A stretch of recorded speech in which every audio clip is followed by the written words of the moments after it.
صل على سيدنا ومولانا محمد وعلى بسم اللہ الرحمن الرحیم۔ السلام علیکم ناظرین و سامعین کرام۔ پروگرام یاد الہی دیکھنے کے لیے، یاد الہی کے سابقہ تمام پروگرامز دیکھنے کے لیے، بالخصوص وظائف دیکھنے، سننے، جاننے اور پڑھنے کے لیے آپ ہمارے یوٹیوب چینل یاد الہی YADE_E_ILAHI یوٹیوب چینل یاد الہی کو سبسکرائب بھی کیجیے، لائک بھی کیجیے، کمنٹس بھی کیجیے، تاکہ یاد الہی کے مختلف پروگرامز اور وظائف سے آپ مکمل رہنمائی حاصل کر سکیں۔ ناظرین و سامعین، پروگرام یاد الہی میں روزانہ عظیم ہستیوں کے تذکارے پاک کیے جاتے ہیں اور اس کے ساتھ ساتھ کچھ ایسے موضوعات پر گفتگو ہوتی ہے جن سے آپ کو رہنمائی حاصل ہوتی ہے۔ آج سیدنا عبداللہ بن سلام رضی اللہ تعالیٰ عنہ آپ کے تذکارے پاک ہوں گے۔ اس سے پہلے کتاب و شفا سے آج کا خاص وظیفہ، بہت ضروری وظیفہ، اکثر ہمارے ویورز اور لسنرز پوچھتے رہتے ہیں، سر درد کا روحانی علاج۔ جس شخص کے سر میں درد ہو اس کے ماتھے پر 7 مرتبہ اللہ تعالیٰ کے اسم مبارک یا جبارو یہ انگلی سے لکھا جائے، 7 مرتبہ یا جبارو پیشانی پر، ماتھے پر لکھا جائے انگلی سے، پھر 3 دفعہ یہ لکھنے کے بعد ماتھا پکڑیں اور ہر مرتبہ 7 دفعہ یا جبارو یا سلامو یہ پڑھ کر دم کیا جائے۔ انشاءاللہ کیسا ہی درد ہو جاتا رہے گا۔ اور اگر آدھے سر کا درد ہے، درد شقیقہ جسے کہتے ہیں، تو پھر طلوع آفتاب، سورج نکلنے سے پہلے اس عمل کو کریں، انشاءاللہ بہت جلد شفا ہوگی۔ دوبارہ سے بات کر لیجئے، سر درد کا روحانی علاج، جس شخص کے سر میں درد ہو اس کے ماتھے پر 7 مرتبہ اللہ سبحانہ وتعالیٰ کے اسم مبارک یا جبارو انگلی سے لکھیں، پھر 3 مرتبہ ماتھا پکڑ کر ہر مرتبہ یا جبارو یا سلامو 7 دفعہ پڑھ کر دم کیا جائے۔ یعنی کس مرتبہ یہ پڑھ کر دم کریں گے آپ تو انشاءاللہ کیسا ہی درد ہو جاتا رہے گا۔ اور اگر آدھے سر کا درد ہے تو سورج نکلنے سے پہلے، طلوع آفتاب سے پہلے یہ عمل کریں، بہت جلد شفا ہوگی انشاءاللہ۔ تو سر درد کا یہ روحانی علاج ہے، آپ کو ضرورت ہے، ضرور اپنے ارادہ وظائف میں معمول میں شامل کیجئے، اپنے اعزاء اقرباء، رشتہ دار، دوست، احباب، پڑوسی، محلہ دار، امت مسلمہ تک پہنچائیے۔ میرے، آپ کے، ہمارے بتانے سے ہمارے کسی بھی مسلمان بھائی، مسلمان بہن، مسلمان فرد کا فائدہ ہوتا ہے تو انشاءاللہ یہ ہمارے لیے دین و دنیا آخرت میں بھلائی، فائدہ، نجات اور شفا کا باعث ہوگا۔ اللہ سبحانہ وتعالی ہمیں آسانیاں عطا فرمائے، ہمیں آسانیاں بانٹنے والا بنائے، مشکلات سے ہماری حفاظت فرمائے، آمین۔ ناظرین و سامعین، سیدنا عبداللہ بن سلام رضی اللہ تعالی عنہ عظیم صحابی رسول، صحابہ کرام علیہم رضوان، سبھی نور ہدایت کا پیکر، ہدایت کے روشن چمکتے دمکتے ستارے، پوری امت مسلمہ کے لیے عظیم رہنما بھی ہیں، نور بھی ہیں یہ صحابہ کرام علیہم رضوان، حتیٰ کہ اہل زمین کے لیے امان بھی ہیں۔ اور آقا کریم صلی اللہ علیہ وآلہ وسلم کے فرمان کے مطابق جیسے ستارے آسمان کے لیے امان ہیں، اہل آسمان کے لیے، آسمان والوں کے لیے، اسی طرح صحابہ کرام یہ زمین والوں کے لیے امان ہیں۔ یہاں تک فرمایا کہ جب یہ چلے جائیں گے تو پھر وہ آ جائے گا جس کا اللہ نے وعدہ فرمایا، یعنی فتنے، آزمائشیں، مختلف معاملات۔ اور یہ حقیقت ہے، جیسے جیسے صحابہ کرام علیہم رضوان اس دنیا سے تشریف لے جاتے گئے، نئی نئی آزمائشیں، نئے نئے فتنے، نئے نئے طوفان اٹھتے گئے، اور پھر بالآخر خیر القرون قرنی ثم الذین یلونہم ثم الذین یلونہم ثم الذین یلونہم، صحابہ کرام علیہم رضوان کا عہد مبارکہ ختم ہوا، ظاہر عہد مبارکہ، پھر تابعین نظام، تبع تابعین نظام، اور بس پھر فتنوں کا دور شروع ہوا۔ بالخصوص صحابہ کرام علیہم رضوان کی جب شہادتیں ہوئیں تو اس کے بعد پھر فتنوں کا آغاز ہوا، آزمائشوں کا آغاز ہوا، اور پھر جیسے جیسے نبی رحمت صلی اللہ علیہ وآلہ وسلم اور صحابہ کرام علیہ رضوان کا یہ ظاہری عہد مبارکہ دور ہوتا گیا، اسی طرح فتنوں کی تعداد اور فتنوں کی رفتار وہ بڑھنا شروع ہو گئی، زیادہ ہونا شروع ہو گئی۔ تو حقیقت یہ ہے صحابہ کرام علیہم الرضوان اللہ کے حبیب صلی اللہ علیہ وآلہ وسلم کے فرمان کے مطابق یہ بھی زمین والوں کے لیے امان ہیں، امن کا باعث ہیں۔ اور صحابہ کرام علیہم الرضوان تو وہ ہیں، آقا کریم صلی اللہ علیہ وآلہ وسلم نے فرمایا کہ تم میں سے کوئی احد پہاڑ کے برابر سونا اللہ کے راستے میں خرچ کرے اور میرے صحابہ کرام علیہ الرضوان کا ایک مٹھی یا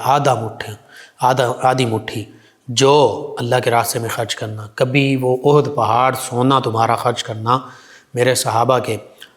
ایک یا آدھا مٹھی جو خرچ کرنے کے برابر نہیں ہو سکتا۔ یہ ان ہستیوں کی شان ہے۔ پھر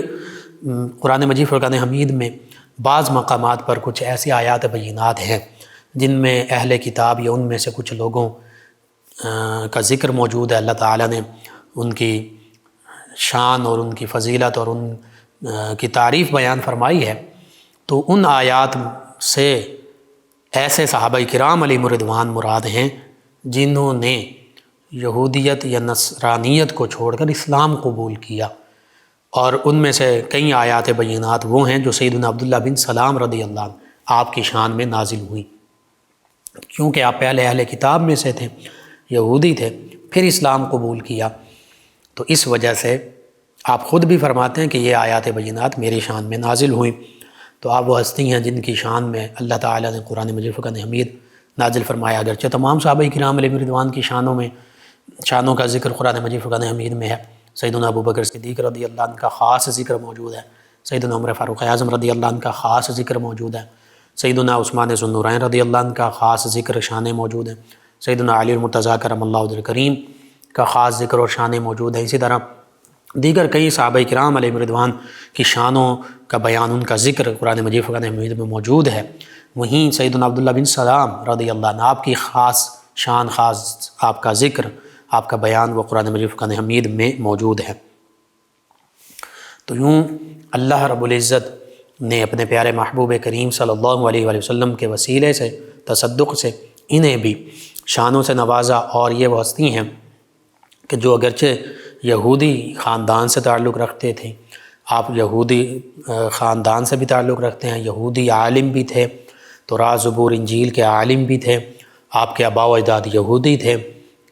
لیکن اللہ تعالیٰ نے آپ کو اسلام کی دولت سے نوازا، اور جب اسلام کی دولت سے نوازا تو پھر قرآن و سنت کی تعلیمات آپ نے پائیں اور انہیں امت مسلمہ تک پہنچایا۔ بہرحال آپ کا اسم گرامی عبداللہ ہے، اور ابو یوسف یہ آپ کی کنیت ہے، اور اسلام لانے سے پہلے آپ کا اسم گرامی حسین تھا، حسین صاد یا نون، صاد کے ساتھ حسین، حسن سے ہے، حسن قلعہ کو کہتے ہیں، حسین قلعہ بند غالباً یہ اس کا معنی ہے۔ تو عبداللہ نبی کریم صلی اللہ علیہ وآلہ وسلم نے آپ کا اسم گرامی رکھا، ابو یوسف آپ کی کنیت، والد ان کا نام سلام، اور مدینہ طیبہ کے خاندان بنو قینقاع سے تعلق رکھتے تھے، یعنی بنو نذیر، بنو قریظہ، بنو قینقاع، یہ قبائل یہود کے مدینہ طیبہ میں آباد تھے، تو انہی میں سے خاندان قینقاع، بنو قینقاع جو ہے، اس سے آپ کا تعلق، اور آپ کا سلسلہ نسب سیدنا یوسف علیہ السلام اللہ کے پیارے نبی ان پر جا کر مل جاتا ہے، یعنی سیدنا یوسف علیہ السلام کی اولاد میں سے آپ ہیں۔ سیدنا یوسف علیہ السلام وہ ہیں جن کے بارے میں پورے سورہ مبارکہ موجود ہے، سورہ یوسف، احادیث مبارکہ میں خاص طور پر وہ آپ کی شان کا ذکر موجود ہے۔ نبی کریم صلی اللہ علیہ وآلہ وسلم نے فرمایا کہ کریم ابن کریم ابن کریم ابن کریم، یوسف علیہ السلام کا ذکر کیا کہ آپ خود بھی کریم ہیں، سیدنا یوسف علیہ السلام، آپ کے والد گرامی سیدنا یعقوب علیہ السلام بھی کریم ہیں، عزت، شرف، عظمت، رفعت والے ہیں۔ پھر سیدنا یعقوب علیہ السلام کے والد وہ بھی کریم ہیں، سیدنا اسحاق علیہ السلام، ان کے والد سیدنا ابراہیم علیہ السلام وہ بھی کریم ہیں۔ تو کریم ابن کریم ابن کریم ابن کریم سیدنا یوسف علیہ السلام آپ ہیں۔ یہ شان نبی کریم صلی اللہ علیہ وآلہ وسلم نے خود ارشاد فرمائی۔ تو سیدنا یوسف علیہ السلام کی اولاد میں سے ہونے کا شرف آپ کو حاصل ہے۔ مختصراً آپ کا شجرہ نسب یوں ہے، عبداللہ بن سلام بن حارث، اور پھر آپ کے قبیلہ جو ہے بنو قینقاع، یہ خزرج، اوس اور خزرج جو انصار کے دو بڑے قبائل ہیں، ان میں سے قبیلہ بنو خزرج کے ایک ذیلی خاندان، ایک ذیلی قبیلے بنو عوف، جو کہ قواقل کے نام سے بھی ان کی ایک شاخ مشہور اور معروف ہے۔ تو سیدنا عبداللہ بن سلام رضی اللہ عنہ، آپ کا خاندان اور آپ اس بنو قواقل ان کے حلیف تھے، یعنی ان کے ساتھ قریبی تعلق تھا، حلف اٹھایا ہوا تھا، ایک دوسرے کا ساتھ دینے والے تھے۔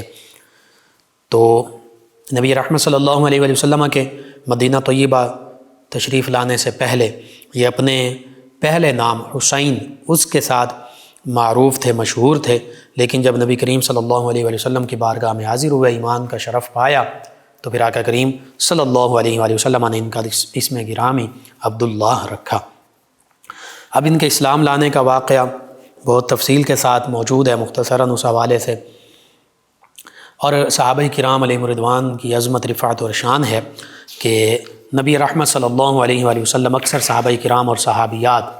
رضوان اللہ علیہم اجمعین ان میں سے جس کا نام زیادہ مناسب نہ سمجھتے، اس کا معنی درست نہ ہوتا یا اس سے کوئی بدشگونی کا پہلو نکلتا، بہتر معاملہ نہ ہوتا، تو پھر اس کا نام نبی کریم صلی اللہ علیہ وآلہ وسلم بدل دیا کرتے تھے، خوبصورت اچھا بامعنی نام رکھا کرتے، تو آپ کا نام نامی اس میں گرامی بھی عبداللہ رکھا گیا، اور یہ عبداللہ آقا کریم صلی اللہ علیہ وآلہ وسلم کے والد گرامی کا بھی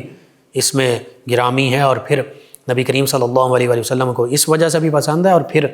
اس میں نسبت اللہ تعالیٰ کے ساتھ ہے، تو آقا کریم صلی اللہ علیہ وآلہ وسلم کے پسندیدہ ناموں میں سے عبداللہ، عبد الرحمن اور دیگر ناموں میں سے یہ خاص طور پہ عبداللہ نام بھی خاص طور پر ہے۔ سیدنا عبداللہ بن سلام جو ہیں یہ خود اپنا اسلام لانے کا واقعہ بیان کرتے ہیں، اور فرماتے ہیں کہ اپنے بچوں کے لیے میں باغ میں پھل چننے گیا تو نبی کریم صلی اللہ علیہ وآلہ وسلم وہاں تشریف لائے ہوئے تھے، اور مورخین نے بھی اس واقعہ کو بیان کیا کہ یہ باغ میں اپنی اولاد کے لیے پھل چننے کے لیے گئے، تو نبی کریم صلی اللہ علیہ وآلہ وسلم چونکہ مدینہ منورہ تشریف لا چکے تھے، اور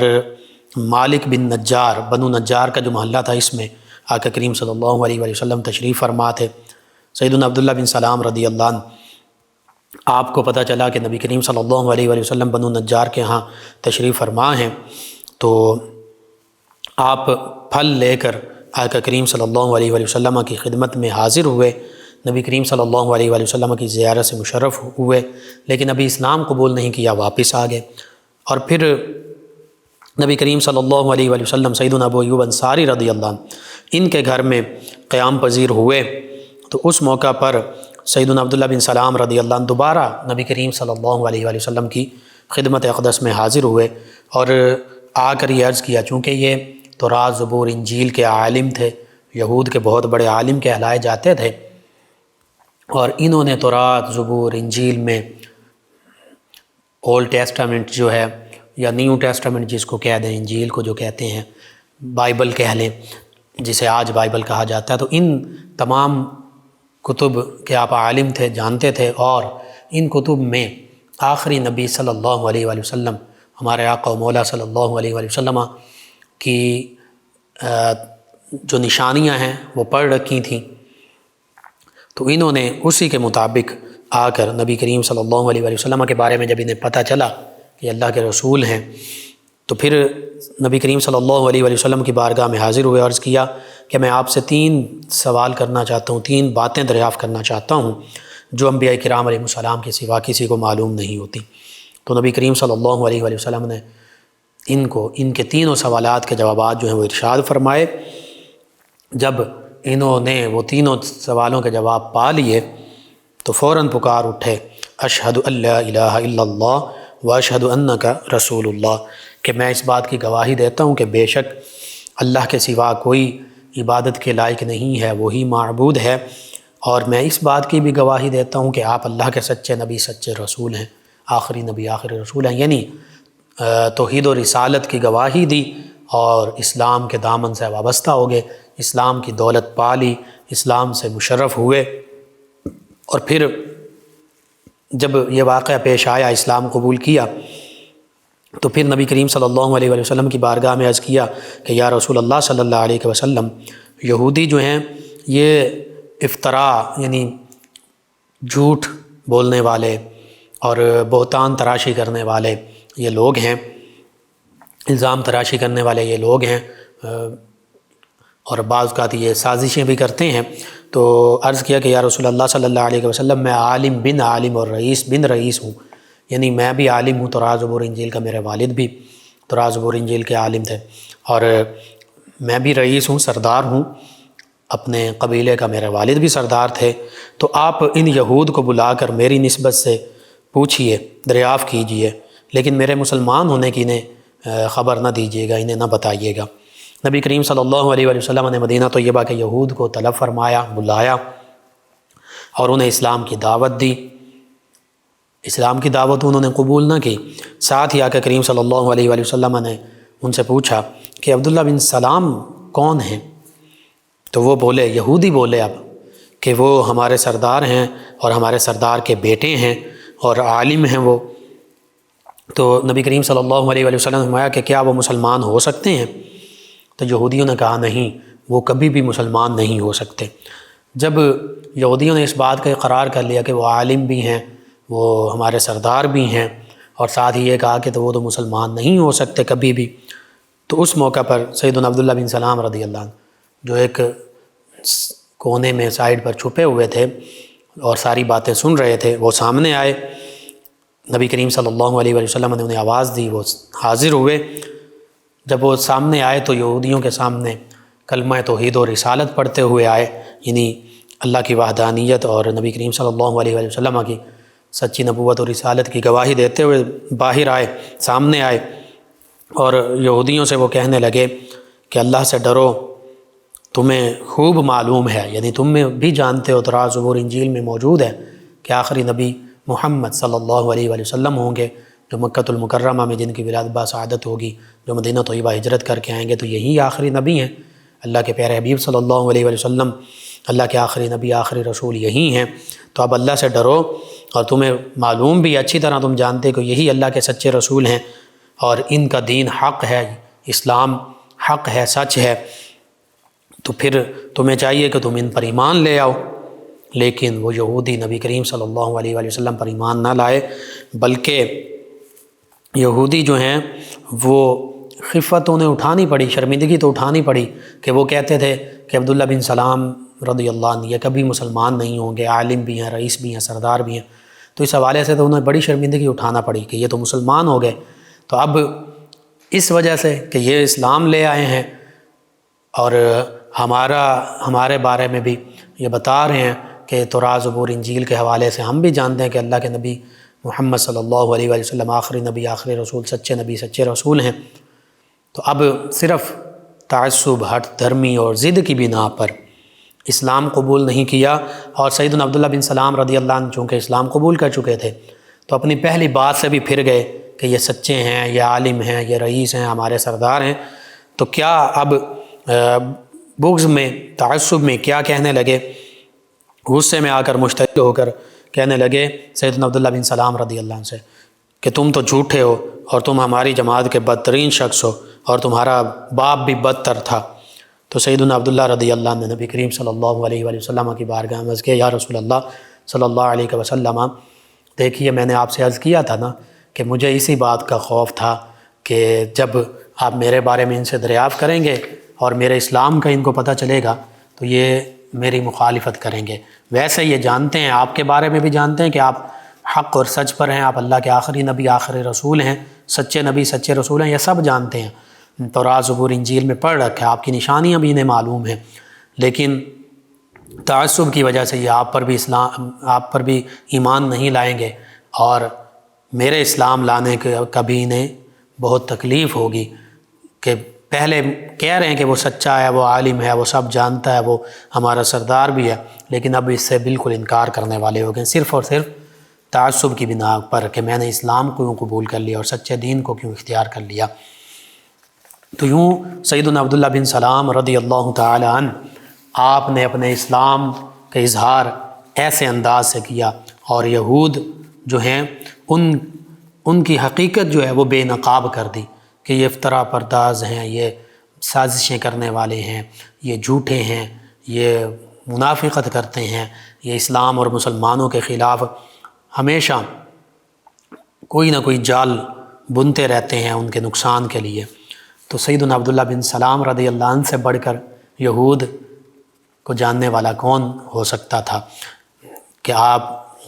پہلے یہودی قبیلے سے ہی تھے، حتیٰ کہ یہود کے بہت بڑے عالم اور سردار تھے۔ تو آپ نے جب حق دیکھا تو حق کے سامنے سر تسلیم خم کر لیا، اسلام کو قبول کر لیا۔ لیکن اللہ تعالیٰ نے آپ کو یہ شرف عطا فرمایا، آپ کے حصے میں یہ شرف تھا، لیکن وہ بدبخت دیگر یہود وہ اپنے عہدے، منصب، اپنے تعصب، بغض، ہٹ دھرمی، ضد، اس بنا پر وہ اسلام نہ لا سکے، اسلام سے دور رہے۔ بہرحال آپ نے یہودیوں اور یہودیت کو یوں آشکار کر دیا، بے نقاب کر دیا۔ آج بھی ہمارے لیے اس میں یہی درس موجود ہے کہ یہود تو بالخصوص کبھی بھی مسلمانوں کے دوست نہیں ہو سکتے۔ یا ایھا الذین آمنوا لا تتخذوا اليہود والنصارى اولیاء بعضهم اولیاء بعض ومن یتولہم منکم فاولئک هم الظالمون۔ اللہ فرماتا ہے سورۃ المائدہ میں کہ ایمان والو، یہود و نصارہ کو اپنا دوست مت بناؤ، اپنا رازدار مت بناؤ، ان سے دوستیاں مت لگاؤ۔ فرمایا کہ یہ تمہارے دوست نہیں ہو سکتے مسلمانوں کے، یہ آپس میں ایک دوسرے کے دوست ہیں، ایک دوسرے کے مددگار ہیں، یہ مسلمانوں کے ساتھ دینے والے، دوستی کرنے والے نہیں ہو سکتے۔ بظاہر اگر کریں گے بھی تو اس میں بھی منافقت ہوگی، اس میں بھی ان کا اپنا مفاد ہوگا اور ان کی سازشیں ہوں گی۔ تو بہرحال آج تمام امت مسلمہ کے لیے، تمام مسلمان حکمرانوں کے لیے اس میں یہ سبق موجود ہے کہ یہود و نصارہ سے کبھی بھی کسی قسم کی دوستی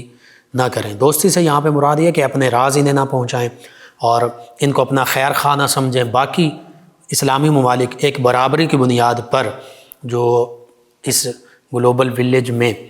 رہنا ہے، جیسے نبی کریم صلی اللہ علیہ وسلم نے یہود و نصارہ سے حتیٰ کہ مشرکین مکہ سے معاہدے کیے برابری کی بنیاد پر اور حق اور سچ کی بنیاد پر، تو یوں وہ معاہدات، وہ چیزیں ہو سکتی ہیں، لیکن انہیں اپنا خیر خواہ نہیں سمجھنا چاہیے، ان سے دوستی نہیں گانٹنی چاہیے، ان سے ایسا تعلق نہیں رکھنا چاہیے کہ اپنے راز انہیں دیے جائیں اور ان کے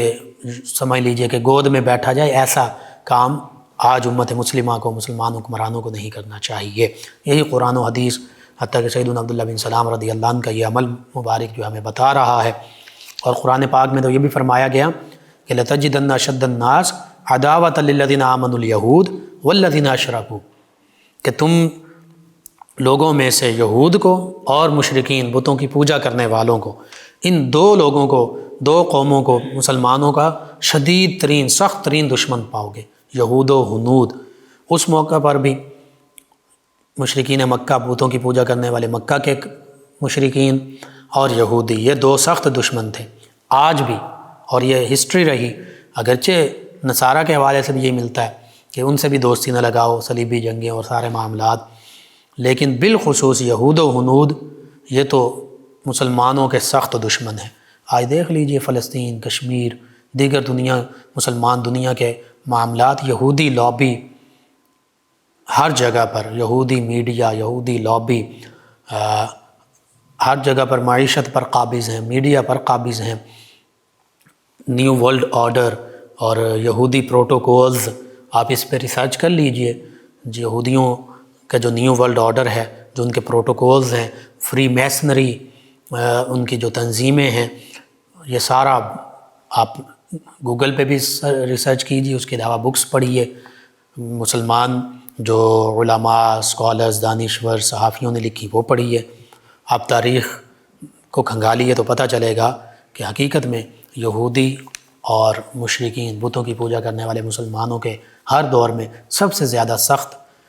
اور شدید دشمن رہے ہیں۔ بہرحال سیدنا عبداللہ بن سلام رضی اللہ تعالی عنہ، آپ نے اسلام کی دولت پائی، پھر قرآن و سنت کا علم اخذ کیا۔ نبی رحمت صلی اللہ علیہ وسلم کے ساتھ غزوہ بدر اور احد کے حوالے سے اختلاف ہے کہ آپ اس میں شریک ہوئے یا نہیں ہوئے، لیکن اس کے بعد 5 ہجری سے غزوہ خندق، غزوہ خیبر اور دیگر تمام غزوات میں نبی کریم صلی اللہ علیہ وسلم کے ساتھ شریک رہے، جانثار صحابہ کرام علیہم رضوان میں تمام غزوات میں شریک رہے، اور پھر سیدنا ابوبکر صدیق رضی اللہ عنہ کے عہد مبارکہ میں سیدنا عمر فاروق اعظم رضی اللہ عنہ، سیدنا عثمان ذو النورین رضی اللہ عنہ، سیدنا علی المرتضیٰ رضی اللہ عنہ، ان تمام ہستیوں کے عہد مبارکہ میں ان خلفائے راشدین، چاروں خلفائے راشدین رضوان اللہ علیہم اجمعین کے ساتھ رہے۔ سیدنا عمر فاروق اعظم رضی اللہ عنہ کے عہد مبارکہ میں جب شام، فلسطین، بالخصوص بیت المقدس فتح ہوا، اور یہ اس فتح کا ذکر بھی یہود و نصارہ نے اپنی کتابوں میں پڑھ رکھا تھا، اور جو فلسطین بیت المقدس کا گورنر تھا اس نے یہ کہا تھا، جب غالباً سیدنا سعد بن ابی وقاص رضی اللہ عنہ اور دیگر صحابہ کرام علیہم رضوان شام پر فتح حاصل ہوئی، تو فلسطین کے گورنر نے، اس علاقے کے گورنر نے یہ کہا کہ جن کے ہاتھ پر یہ شہر القدس فتح ہوگا وہ تم میں سے کوئی نہیں، یعنی جو وہاں صحابہ کرام موجود تھے، ان کی نشانیاں بتائیں، غالباً بعض روایت میں کہ نام بھی بتایا، ان کا نام عمر ہے۔ تو پھر سیدنا عمر فاروق رضی اللہ عنہ خود بنفس نفیس مدینہ طیبہ سے بیت المقدس تشریف لائے، اس موقع پر جہاں وہ غلام والا واقعہ موجود ہے کہ سیدنا عمر فاروق اعظم رضی اللہ عنہ اور آپ کے غلام کے درمیان سواری مشترک تھی، اور یہ طے پایا تھا کہ سیدنا عمر فاروق اعظم رضی اللہ عنہ نے فرمایا کہ جتنی دیر میں سواری پر سوار ہوں گا تم پیدل چلو گے، اتنی ہی دیر پھر تم سواری پر سوار ہوگے، میں پیدل چلوں گا۔ تو جب بیت المقدس میں داخلہ ہوا تو بیت المقدس قریب تھا، تو آپ غلام کی باری تھی، تو سیدنا عمر فاروق اعظم رضی اللہ عنہ نیچے اترے اور غلام کو سوار کیا۔ غلام آپ کا پس و پیش کرتا رہا کہ آپ ہی سوار رہیے، آپ خلیفۃ المسلمین ہیں، امیر المؤمنین ہیں، تو میں اپنی باری آپ کو دیتا ہوں، کوئی ایسا حرج نہیں۔ تو سیدنا عمر فاروق اعظم رضی اللہ عنہ میں نہیں، انصاف کا تقاضا یہی ہے کہ تم سواری پر سوار ہوگے، اور خلیفۃ المسلمین امیر المؤمنین عمر رضی اللہ عنہ وہ سواری کے لگام تھامے ہوئے القدس میں، مسجد اقصیٰ میں، بیت المقدس میں داخل ہوگا۔ تاریخ نے یہ دیکھا، اپنوں نے دیکھا، پرایوں نے دیکھا کہ غلام سواری پر سوار، اور آقا، اور وہ آقا کو جو امیر المومنین ہیں، تمام مومنین کے امیر ہیں، خلیفۃ المسلمین ہیں، تمام مسلمانوں کے ایمان والوں کے خلیفہ ہیں، حکمران ہیں، 36 لاکھ مربع میل سے زائد رقبے کے حکمران، وہ لگام تھامے ہوئے پیدل چلتے ہوئے آ رہے ہیں، اور یوں فلسطین جو ہے وہ فتح ہوا، اور پھر صدیوں تک مسلمانوں کے زیر سلطنت رہا، زیر انتظام رہا۔ پھر صلیبی جنگوں اور اس دور میں عیسائیوں کا قبضہ ہوا، پھر صلاح الدین ایوبی علیہ رحمہ کے دور میں پھر دوبارہ مسلمانوں کے زیر نگیں آیا، اور پھر 1914، 1918، پھر 1925، پھر بالخصوص 1939 اور 44، یہ پہلی دوسری جنگ عظیم اس دوران میں، اور پھر اس کے بعد یہاں پر یہودی آباد ہونا شروع ہوئے، وہ قابض ہونا شروع ہوئے، غیر قانونی طور پر یہاں داخل ہونا شروع ہوئے، اور پھر آہستہ آہستہ 1948 اور 1967 میں یہودیوں نے یہاں فلسطین میں اپنا قبضہ جما لیا غیر قانونی، حتیٰ کہ آج 70 سے 80 کم از کم فیصد، اور اگر مزید اس پر غور کیا جائے تو تقریباً 8-10% حصہ صرف فلسطین کا مسلمانوں کے پاس ہے، باقی 70 سے 90% تک حصہ جو ہے وہ یہودیوں کے قبضے میں ہے۔ وجہ صرف یہ ہے کہ مسلمانوں نے جہاد، قتال، اسلام اور مسلمانوں کا دفاع، اس معاملے کو چھوڑ دیا، اللہ کے حکم کو چھوڑ دیا، نبی رحمت صلی اللہ علیہ وآلہ وسلم اور صحابہ کرام علیہم رضوان کے طریقے کو چھوڑ دیا، تو پوری دنیا میں ذلت کا شکار ہیں، اور یہود و نصارہ سے اور بتوں کی پوجا کرنے والوں سے دوستیاں گانٹھ لیں، دوستیاں کر لیں، جوڑ لیں، اور شکل و صورت میں بھی انہی کی مشابہت اختیار کرنا، انہی کی پیروی کرنا، ہر معاملے میں ہم انہی کی پیروی کرنے والے ہیں۔ معیشت کا نظام بھی وہی، تعلیم کا نظام بھی وہی لارڈ میکالے کا، عدلیہ کے نظام بھی وہی جو انگریز ہمیں دے کر گیا، معاشی نظام بھی وہی ہے، بینکنگ نظام بھی الا ماشاء اللہ وہی، سارے ہمارے سسٹمز غیروں کے ہیں۔ تو پھر ہم کیسے پوری دنیا میں، مسلمان ممالک میں، ریاستوں میں، پاکستان میں بھی، تو پھر ہم کیسے اوج کمال اور ترقی اور دنیا پر غالب آ سکتے ہیں مسلمان۔ اسلام تو غالب ہے اور غالب ہی رہے گا اور غالب آئے گا، مسلمان مغلوب ہیں۔ تو اس کی وجہ یہی ہے کہ ہم نے اپنے اصل بنیاد کو چھوڑ دیا، ہم نے نبی کریم صلی اللہ علیہ وآلہ وسلم اور صحابہ کرام علیہ رضوان کا طریقہ چھوڑ دیا، تو ہم ذلت اور رسوائی اور پستی کا شکار ہو گئے۔ صحیح مسلم میں آقا کریم صلی اللہ علیہ وآلہ وسلم کا فرمان موجود ہے کہ جو قوم اپنے نبی علیہ السلام کا طریقہ چھوڑ دیتی ہے وہ تباہ و برباد ہو جاتی ہے۔ مسلمان اسی وجہ سے زوال کا شکار ہیں۔ اور یہ بھی کہ جب مداحنت کا شکار ہو جائیں، واہن کی بیماری آ جائے، یعنی موت سے ڈرنے لگیں، تو فرمایا گیا کہ تعداد زیادہ ہونے کے باوجود مسلمان مغلوب ہوں گے، کیونکہ واہن کی بیماری آ گئی۔ موت سے ڈرتے ہیں، جہاد سے ڈرتے ہیں، قتال سے ڈرتے ہیں، اللہ کے حکم پر عمل پیرا ہونے سے ڈرتے ہیں۔ تو بہرحال معاشی نظام ہمارا سود کا، IMF سے قرضوں میں جکڑے ہوئے، تو یہ ساری چیزیں جو ہیں یہ ہمارے زوال کا باعث ہیں۔ سیدنا عبداللہ بن سلام رضی اللہ عنہ اس فتح بیت المقدس کے موقع پر بھی سیدنا عمر فاروق اعظم رضی اللہ عنہ کے ساتھ تھے، یہ بھی آپ کو شرف حاصل ہوا۔ پھر سیدنا عثمان ذو النورین رضی اللہ عنہ کے عہد مبارکہ میں اپنی خدمات پیش کرتے رہے، حتیٰ کہ جب سیدنا عثمان رضی اللہ عنہ کو شہید کرنے کے لیے بلوائی مدینہ طیبہ میں آ چکے، سیدنا عثمان ذو النورین رضی اللہ عنہ کے کا شانہ مبارکہ کا انہوں نے محاصرہ کیا بلوائیوں نے، تو اس موقع پر سیدنا عبداللہ بن سلام رضی اللہ عنہ سیدنا عثمان رضی اللہ عنہ کی خدمت میں حاضر ہوئے اور عرض کیا کہ میں آپ کی مدد کے لیے تیار ہوں، آپ مجھے ارشاد فرمائیے۔ تو سیدنا عثمان ذو النورین رضی اللہ عنہ صرف اور صرف مدینہ طیبہ کی حرمت کی خاطر آپ نے فرمایا کہ تمہارا مکان کے اندر رہنا، یعنی میرے گھر کے اندر رہنا ٹھیک نہیں ہے، باہر جا کر مجمع کو منتشر کرو اور میرے لیے تلوار نہیں اٹھانی۔ سیدنا عبداللہ بن سلام رضی اللہ عنہ باہر تشریف لائے اور مختصر سی تقریر کی، جس کا ترجمہ کچھ یوں ہے، فرمایا لوگو میرا نام اسلام لانے سے پہلے زمانہ جاہلیت میں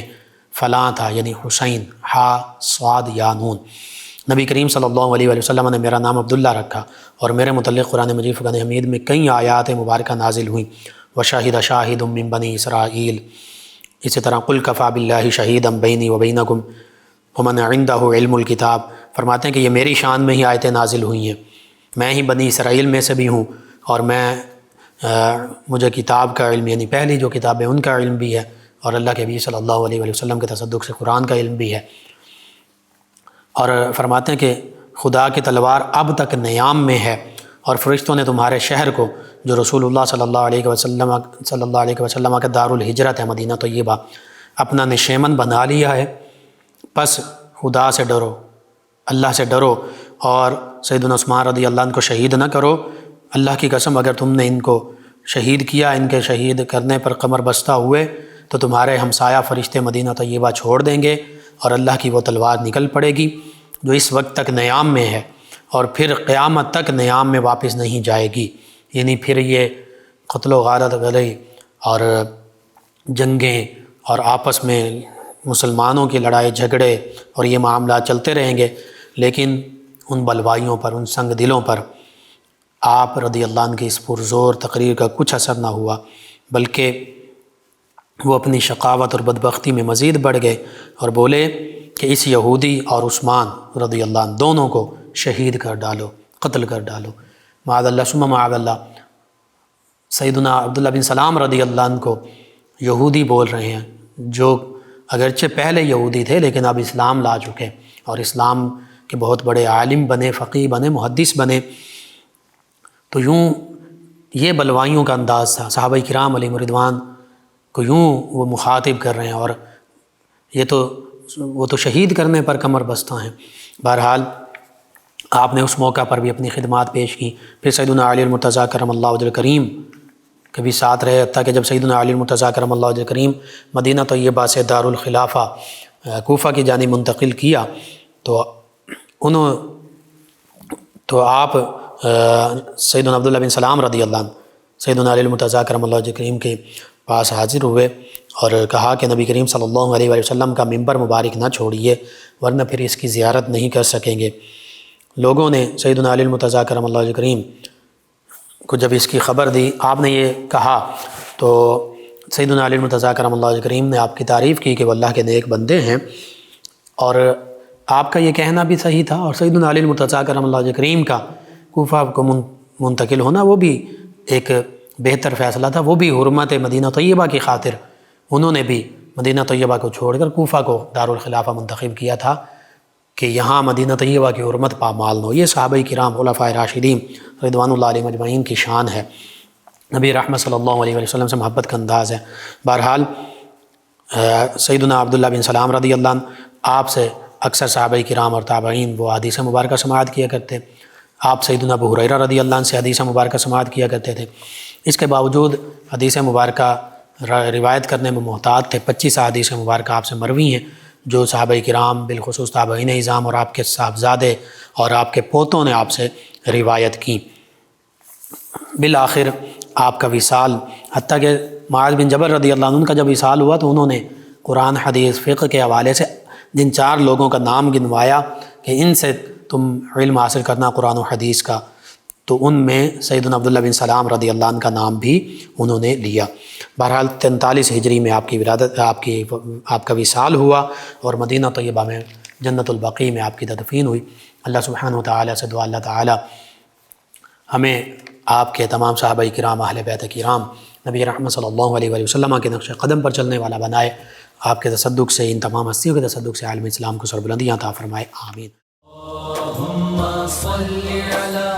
سیدنا و مولانا محمد وعلی سیدنا۔ آپ سماعت فرما رہے ہیں پروگرام یاد الہی۔ ناظرین سامعین اس دوران ہمیں جوائن کیا عثمان ظفر صاحب ہیں، کہتے ہیں السلام علیکم انکل جی، صدا سلامت رہیں۔ جی وعلیکم السلام، شکریہ آپ کا۔ ایک اور ہمارے لسنر ہیں شاد برادران، اللہ دتا شاہ صاحب، علی حسن شاہ صاحب، محمد طیب حسن شاہ صاحب، سمیع اللہ شاہ صاحب تاجہ بیر والا بھوانہ سے، کہتے ہیں السلام علیکم مفتی صاحب۔ جی وعلیکم السلام، کہتے ہیں ویری بیوٹیفل بیان۔ چلیں جی، زندہ باد، آپ نے کہا، شکریہ آپ کا، بس دعاؤں میں یاد رکھیے۔ محمد اشرف صاحب ہیں سرگودا سے، کہتے ہیں کہ جنات تنگ کرتے ہیں، سونے نہیں دیتے، میری نظر بھی بند ہو گئی ہے ان کی وجہ سے، کبھی ٹانگوں سے کھینچتے ہیں تو کبھی بالوں سے، اور میں نے آپ کا بتایا وظیفہ بھی پڑھا تھا اور کہیں سے دم بھی کروا رہا تھا لیکن کوئی خاص فرق نہیں پڑا۔ 18 سال سے اس تکلیف میں ہوں، کوئی حل بتائیے۔ جی میں عرض کرتا ہوں، 18 سال سے اس تکلیف میں ہیں آپ، اللہ تعالیٰ آپ کو آسانی عطا فرمائے، بہتری فرمائے۔ اس کے لیے پھر مزید علاج، روحانی علاج کی بھی ضرورت ہے، تو چند ایک چیزیں میں عرض کرتا ہوں، اس کو کیجئے، اور آپ خاص رابطہ بھی کر سکتے ہیں۔ اس میں یہ ہے کہ ایک تو سورہ بقرہ روزانہ تلاوت لگا کر آپ سنیے، ہینڈ فری لگا کر اپنے کانوں میں لگا کر بھی سن سکتے ہیں۔ دوسرا، اس میں سلام علی نوح فی العالمین، سلام علی نوح فی العالمین، یہ آیت مبارکہ جو ہے اس کو کثرت سے پڑھتے رہیں، اٹھتے بیٹھتے چلتے پھرتے پڑھیں، یہ 2 چیزیں۔ تیسرا، سورہ فاتحہ، آیت الکرسی اور 4 قل اور آخر 3 مرتبہ درود پاک کے ساتھ 3 مرتبہ یہ صبح و شام پڑھیں، ہاتھوں پر دم کر کے پورے جسم پر پھیریں۔ یہ 3-4 چیزیں کرنا شروع کیجئے، پھر اس کے بعد مجھے دوبارہ لکھ بھیجیے، بتائیے، پھر میں مزید کوئی چیز آپ کو بتاؤں گا۔ ایک اور لسنر ہیں، یہ کہتے ہیں کہ میں نے سنا ہے کہ جو اپنی زندگی میں پہلی مرتبہ عمرہ کرتا ہے اسے مدینہ طیبہ میں 40 نمازیں پڑھنی پڑتی ہیں۔ جی یہ کوئی فرض واجب نہیں ہے، اگر یہ سعادت مل جائے تو بڑی بات ہے۔ غالباً حدیث مبارکہ میں مکہ المکرمہ اور مدینہ طیبہ میں 40 نماز پڑھنے کی کچھ فضیلتیں بیان ہوئی ہیں، تو بندہ وہ فضیلتیں پا لیتا ہے، سعادت پا لیتا ہے۔ باقی کوئی ایسا معاملہ نہیں کہ اگر کوئی 40 نمازیں وہاں نہیں پڑھ سکتا تو وہ گناہ گار ہوگا، نہیں، ایسا معاملہ نہیں ہے۔ ایک اور لسنر ہیں سرور صاحب فیصل آباد سے، کہتے ہیں درود سلمانی پڑھنے کا طریقہ کیا ہے وہ بتا دیں۔ جی میرے نالج میں نہیں ہے کہ درود سلمانی کیا ہے اور درود سلمانی پڑھنے کا طریقہ کیا ہے، اس حوالے سے کچھ مزید اگر آپ جانتے ہیں تو بتائیے، میں بھی کوشش کروں گا، اگر مجھے کچھ مل سکا تو میں آپ کو عرض کر دوں گا۔ ان کے علاوہ ایک اور لسنر ہے نعمت علی صاحب، کہتے ہیں السلام علیکم بھائی، آپ کو ملنا ہو تو آپ کہاں مل سکتے ہیں اور UET فیصل آباد کیمپس میں جمعہ کو تشریف لا سکتے ہیں۔ جی میں حاضر ہوتا ہوں پروگرام کے لیے، یہاں جمعۃ المبارک کو بھی حاضر ہوتا ہوں، تو آپ پروگرام کے بعد رابطہ کیجئے، اگر ہو سکا تو کوئی ایسا انتظام ہو جائے گا۔ آپ تمام ویورز کا، لسنرز کا شکریہ، آپ ہمیں جوائن کرتے ہیں، پروگرام یاد الہی میں شامل ہوتے ہیں، اپنے فیڈ بیک سے ہمیں نوازتے ہیں۔ ناظرین سامعین، پروگرام یاد الہی کا وقت ختم ہو جاتا ہے، انشاءاللہ کل صبح دوبارہ آپ سے ملاقات ہوگی پروگرام یاد الہی میں۔ اپنے میزبان محمد لقمان رضا اور ہماری ٹیم کو اجازت دیجیے۔ اللہ نگہبان۔ اللهم صل على سيدنا ومولانا